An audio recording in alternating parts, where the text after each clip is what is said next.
This is a tale about courage. It's about a young man who dared to dream despite the world's doubts. It's about how sometimes our greatest weakness can turn into our biggest strength. So let's dive into the story. In a small town nestled between rolling hills, where houses whispered stories of yesteryears and cobblestone streets echoed with laughter and life, there lived a man named Omar.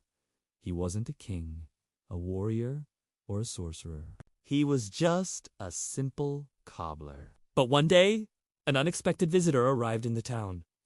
This wasn't just anyone. It was the Sultan's son, Prince Karim.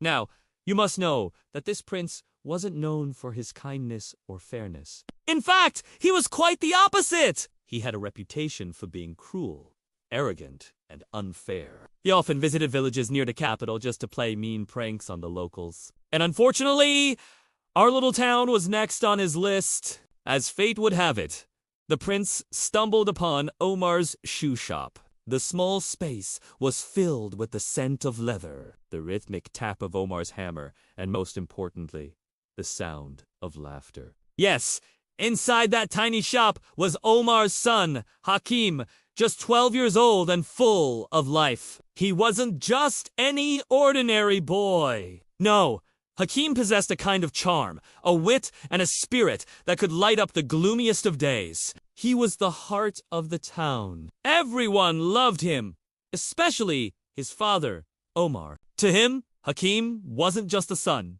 He was a best friend. They shared jokes, stories, and dreams. When the prince entered the shop, he found Hakim playing a game with some friends. Seeing the joy on the children's faces, Omar stopped his work and greeted the prince with a warm smile. But Karim wasn't interested in making friends.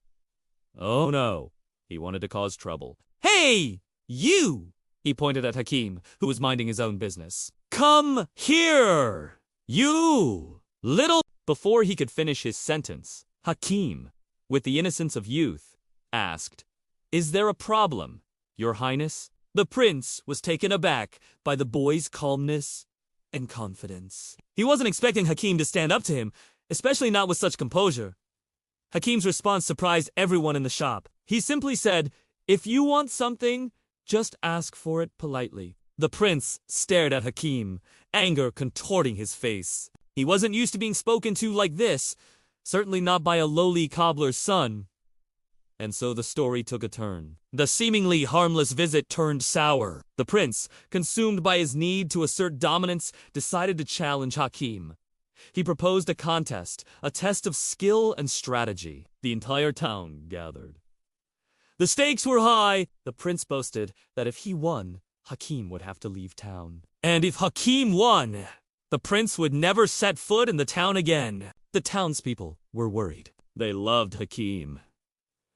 They couldn't bear the thought of him leaving. They pleaded with Hakim not to accept the challenge, but Hakim, with the naivety of youth and the fire of courage, agreed.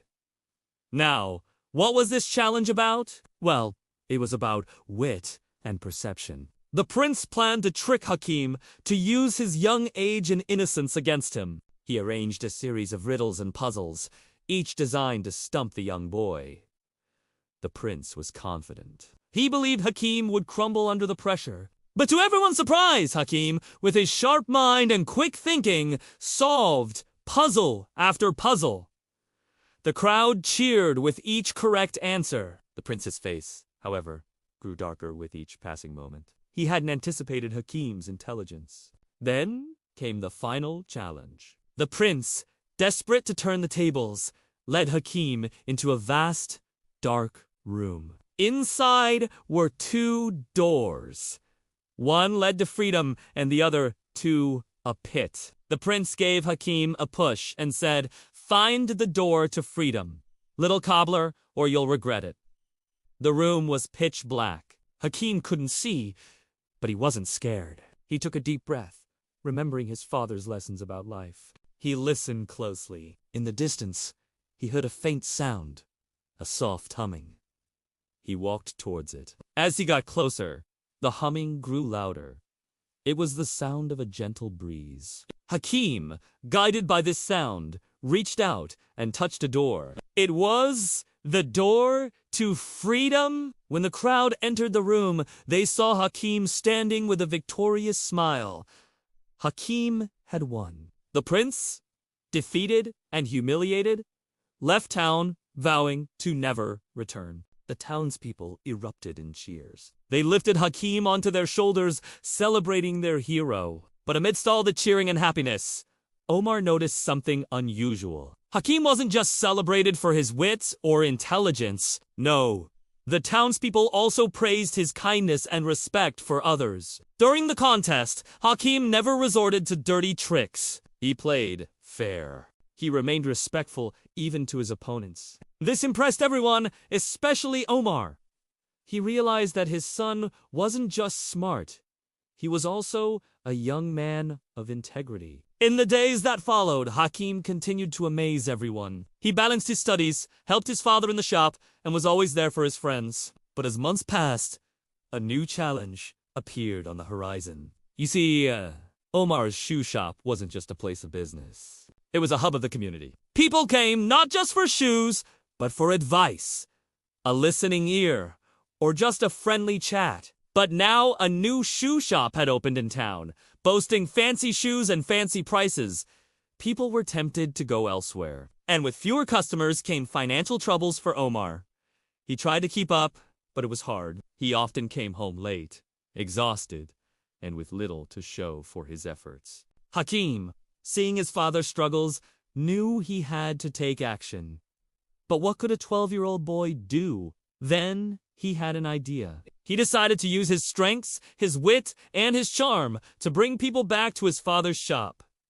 Hakim started small. He put up colorful signs outside the shop, each with a clever saying that attracted attention. He organized contests where customers could win free shoes. And most importantly, he treated every customer like family. His honesty, kindness, and respect made people feel valued. Slowly, steadily, customers returned. The shop was once again filled with laughter and the sound of the hammer. Omar, watching his son in action, felt a surge of pride. He realized Hakim wasn't just smart or courageous. He was also compassionate and determined.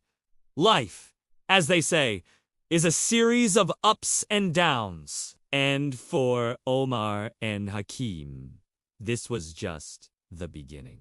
Their story is a reminder that life will throw many challenges our way. Some will test our courage, some our intelligence, and some our compassion. But we can face these challenges if we remember Hakim's lessons. We must be brave, smart, and kind. If Hakim, a young cobbler's son, could stand up to a cruel prince, we can overcome our fears. If Hakim could use his intelligence to solve complex puzzles, we can tackle our problems with a clear mind. And if Hakim could treat his opponents with respect, we can always find common ground, even in disagreements. Friends, if you found wisdom in this tale, please hit the like button, subscribe to our channel, and share it with those who need it. Together, let's spread courage, intelligence, and kindness across the land. And if you have a story to tell or a message to send, our platform is open to all. Remember, the world needs your voice. Until we meet again with another tale, keep shining bright like the star that guides our path. Stay curious and keep dreaming. Big dreams lead to big adventures.